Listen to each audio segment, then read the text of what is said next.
Hi folks, well, Rob sent me a link about a ghost catcher, which is a Siberian instrument. I'll put a link in the bottom to Gail, the link that Rob sent me, the link of blah blah blah, and I'll show you what I mean. So basically this is a mouth harp, put it in your mouth and you play it, but it's a fail so far, but it explains in the video why it's a fail. But that's what I'm up to. I put about 2.5 hours into it, to be honest. It's not a lot of time, and although it's a fail, it's not a complete fail. I know what I've done wrong and I can alter it off this. There's nothing actually wrong with this. I need just to alter some of the work I've done it. But there's a little bit of a video and some of the bits that I made and a few clips. There's actually a clip on camera mount what I made, what I mentioned before, what I was going to try and do on Kickstarter. But unfortunately I can't. But I mean, you can even do this with it. I don't know how that looks to you, but I've just done that. I don't know if that'll come out on video. But anyway, I'll get on with it. Has to be nice. Well, Rob, after you put that silly idea into my head about these ghost catcher, I'm going to try and make my own version. I've got some bits of wood. I'm tempted to go with that, but I've got this. I'm going to do it with this and see how I go. And what I'm going to do is I've got a ukulele scale here. This is from StewMac. Now I've got to work out. I've looked at how it sort of looks on video, and from what I can see, strings have got to go past your mouth, so you can use your mouth as sound box. So I've got a set here of scales. This is a 40-inch scale, and I'm going to attempt to make it with this. And as you can probably see, I've been digging around in my bits boxes and I found some tuners which are probably odd. I've only got maybe 2 of, so I'm going to use these and I'm going to be back to you with this build. So I've laid this out as I think it might work. I'm going to cut tailpiece off here long because I might put a piezo on it to electrify it if it sounds good, so I can plug it in and amp it up. But I've got to anchor my strings here somewhere. I need a piece that I can hold in my mouth, which would be this bit, and I've put that right in the bridge, right in the middle of that.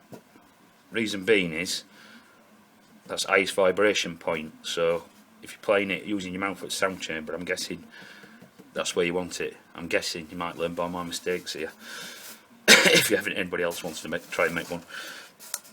So it's a 40-inch scale, so I've got 20 centimetres from there to there. 40 centimetre scale, not inch. 20 from 12 to bridge, 20 to nut. Oh, just nearly broke the window. 20 to nut, 20 to bridge, so that's your 40. I've left 12 for my strings, just so I've got plenty of gap, and I can probably attach my camera onto it. See what that looks like. Scary probably if you've got it stuck in your gob, but that's what I've up to now. I've marked it out, so I'm going to cut it out and come back to you in a bit. Incidentally, I'm filming on that camera mount I made, and because I'm in Switzerland I can't do a start up, but I'll show you the mount as it works. I'll give a quick look, well, I'll give a look at it and show you what I mean by it, because it's quite versatile. At the minute now you're actually clipped onto my drill press. So, but anyway, I'll get on with that and be back. So all I've done is slotted this. Now I've got to cut that. I've just slotted this with a saw, and I'm going to take all that out with a chisel. And same with head here, I'm doing it Fender style. The pair I've got are these, and I've only got 2 of this style anyway, so I'll put these tuners on it, and we'll see how we go in a minute when I've chopped that out.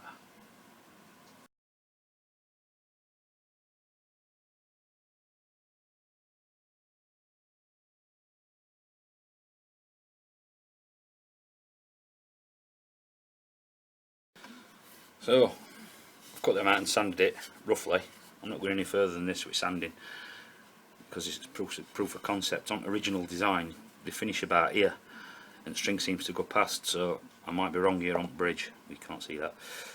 It goes past here and I might be wrong here on bridge, so that'll allow me to actually alter design, which could mean bringing that mouthpiece back further and anchoring further back behind bridge.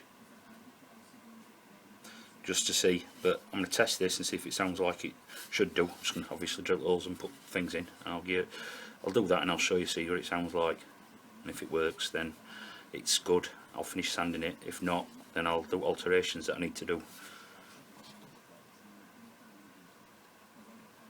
Now I've done exactly what I thought I'd do wrong. This end, I've got to be able to encompass the strings in my gob, in my mouth, so I can do sort of thing. And I've gone a bit thick with this, so what I'm going to have to do is cut this off, but I'll show you in a minute, but I'll show you what I mean. Don't blame me about the playing. It's tuned to C sharp, F sharp.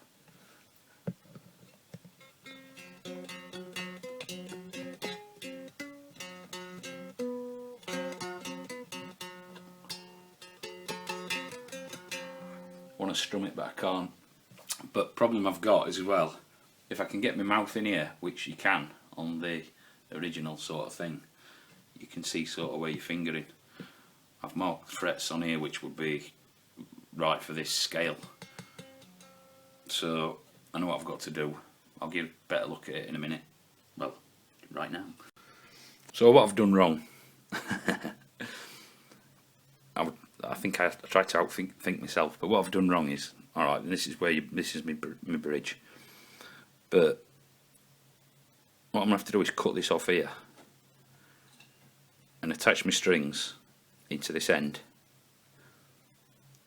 which I could do with a little screw-on nut, screw-on eye thread, and then and make this smaller, narrower, so that it fits in my mouth better. Because if that's 1 point there, it's probably a bit more than 1.5 centimetres.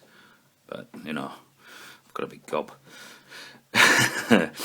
So then, if my mouth fits on there, by modulating your mouth, you can get the vibrations of the mouth harp sort of thing. I mean, I could even bring it out and thin it down.